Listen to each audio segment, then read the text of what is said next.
Domani domenica 27 aprile alle urne per l'elezione dei consiglieri provinciali nelle 9 province regionali e dei candidati presidenti. Ad Agrigento 2 candidati che si contenderanno la poltrona di presidente, il sindaco di Aragona Giuseppe Pendolino e quello di Palma di Montechiaro Stefano Castellino. In provincia sono chiamati a votare circa 700 grandi elettori tra consiglieri e sindaci, con il meccanismo delle elezioni di secondo grado in base al voto ponderato attribuito a ognuno di essi. Il sindaco di Aragona Giuseppe Pendolino è sostenuto da Forza Italia, Movimento per l'Autonomia, parte del centro-sinistra tra Partito Democratico e Movimento 5 Stelle per un totale di 3 liste. Stefano Castellino è appoggiato invece da Fratelli d'Italia, Lega, Noi Moderati e Democrazia Cristiana per complessive 3 liste. Guardi, sono stato sollecitato da molti miei colleghi sindaci e anche da diversi consiglieri comunali. Poi voglio dare un contributo a questa provincia che finalmente torna a fare politica. È una cosa importantissima perché la politica è da stimolo e quindi spero e credo di poter dare un segnale tangibile, forte per una programmazione e lo sviluppo di questa provincia. Ecco, le priorità, lei come sindaco, la provincia ha tante competenze, però sicuramente ci saranno delle priorità. Una delle tante che mi viene in mente così potrebbe essere anche l'università, cui il vostro comune è anche socio.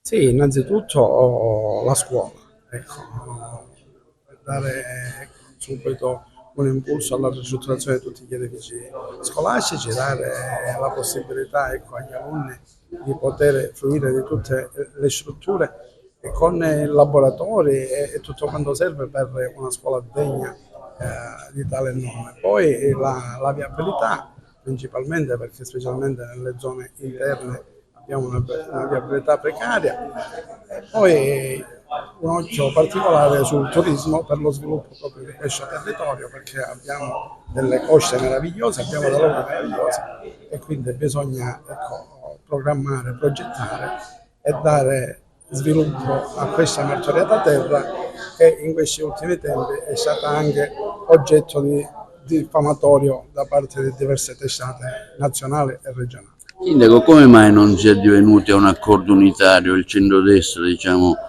è confluito in 2 candidati, insomma, lei rappresenta l'MPA, il PD e Forza Italia. Ma guardi, io non rappresento l'MPA, il PD e Forza Italia, io rappresento il raggruppamento civico, ci tengo a precisarlo perché io sono un sindaco che non ha un'appartenenza a questi 3 partiti che lei ha citato, quindi io sono stato, come ho detto prima, sollecitato da diversi colleghi sindaci e consiglieri comunali e quindi abbiamo raggiunto un accordo civico su cui ci stiamo, ecco, giocando la partita.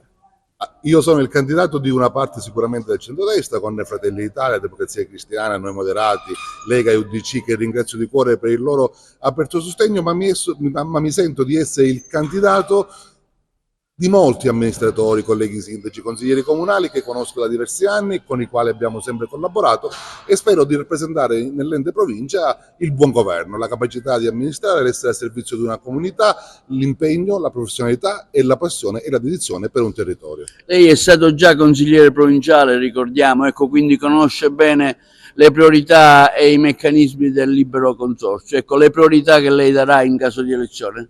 Io sono stato per quasi 3 anni assessore della provincia regionale di Agrigento, da sindaco rivesto e ho rivestito per già quasi 3 anni il ruolo di presidente della 3ª commissione del libero consorzio, conosco questo ente, sono molto innamorato dell'ente provincia per ciò che rappresenta, un ente di collegamento forte tra i comuni, la regione e il governo centrale, quindi il governo nazionale. Le priorità sono quelle che conosciamo, dalla viabilità agli istituti scolastici che necessitano una manutenzione perché ormai da diversi anni sono abbandonati a loro stessi, ai servizi sociali, al fatto che siamo frontiera di Europa con la nostra Lampedusa e non solo. Ed è per noi fondamentale che la provincia possa essere amministrata con un impegno unico, perché l'assenza dell'ente di area vasta in questi quasi 13 anni si è vista e si è sentita davvero tanto. Uno dei tanti punti, per esempio, che mi viene in mente è l'università.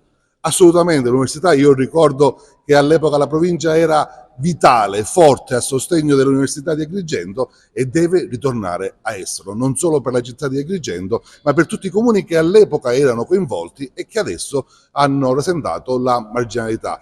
L'università sarà uno dei punti nodali che affronteremo proprio nei primi giorni della nostra amministrazione. Ecco, anche gli aeroporti, ad esempio, lei recentemente è stato protagonista di alcune decisioni.